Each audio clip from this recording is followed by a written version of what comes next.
Le charbon de bois, à la base, c'est un arbre qui a été transformé en charbon de bois.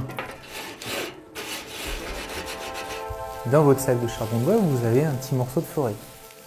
Et le problème, c'est de savoir d'où vient cette forêt. Est-ce qu'elle est gérée responsablement? Est-ce que c'est pas plutôt de la déforestation?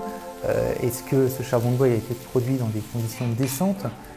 Est-ce que ce charbon de bois il participe pas au financement justement de groupes mafieux, etc.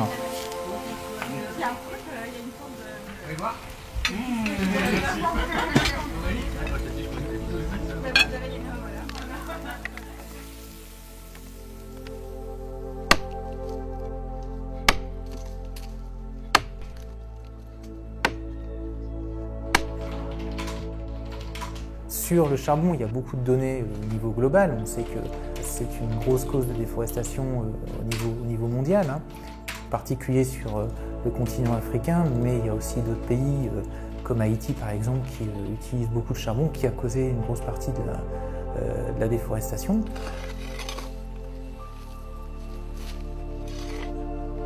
On sait que c'est une problématique majeure.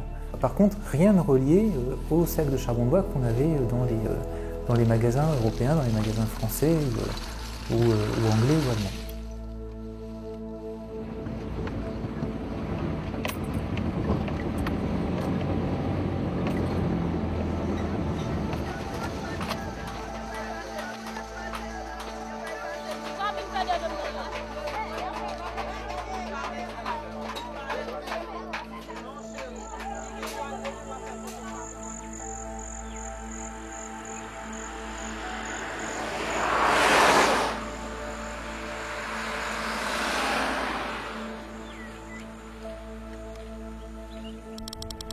On ne sait pas toutes ces problématiques parce qu'on ne nous en parle pas et parce que lorsqu'on achète un sac de charbon de bois, on ne sait pas d'où ça vient. En fait, on achète juste du charbon sans se poser la question de savoir d'où il vient.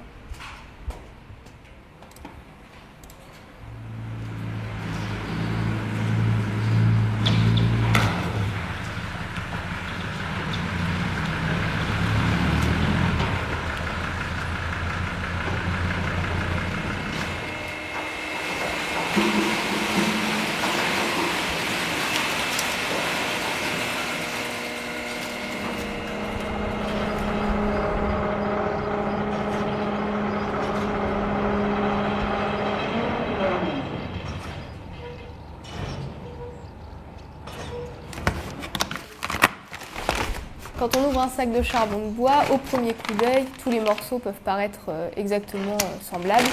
C'est tout noir. Même si tous ces charbons ont l'air identiques, on est capable de dire qu'il y a des différences. Donc on a mis en place une méthode qui permet de mettre en avant ces différences et de les identifier clairement.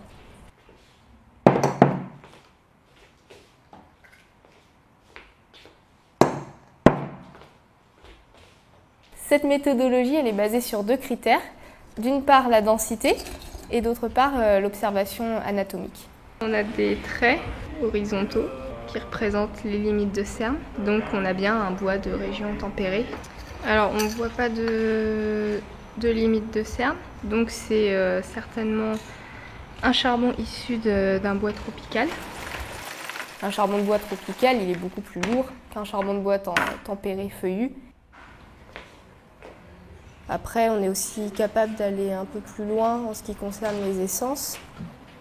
Avec la loupe binoculaire, on est capable de voir les cellules qui constituent le bois. Donc, par exemple, chez les résineux, on est capable de voir les trachéides.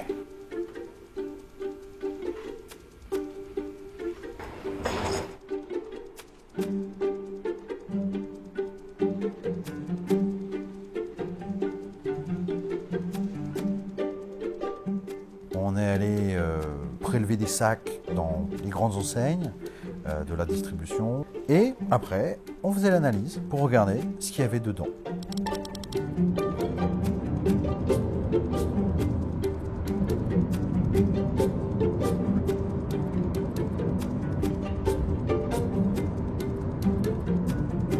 Dans 52% des cas, l'origine n'était pas indiqué sur le sac. C'était du charbon de bois tropical dont on ne connaissait pas la provenance et donc un charbon de bois opaque qui pouvait potentiellement contribuer à la déforestation ou à l'exploitation.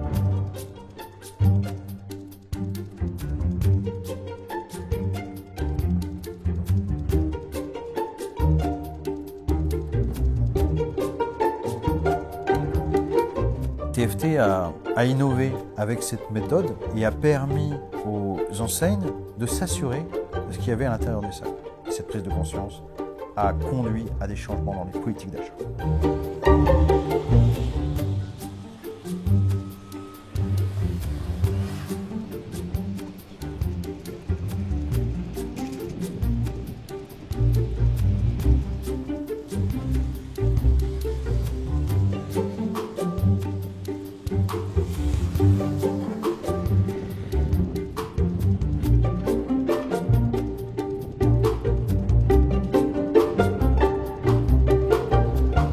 TFT a acquis une connaissance globale du charbon de bois. On peut réellement faire bouger les choses, mais on a acquis aussi la légitimité et la crédibilité pour faire bouger ces choses. Et on ne va pas s'arrêter là. On va le faire sur d'autres pays. Le marché allemand, c'est le plus gros marché. Donc la relation pas de transparence et charbon de bois d'origine tropicale est la même en Allemagne.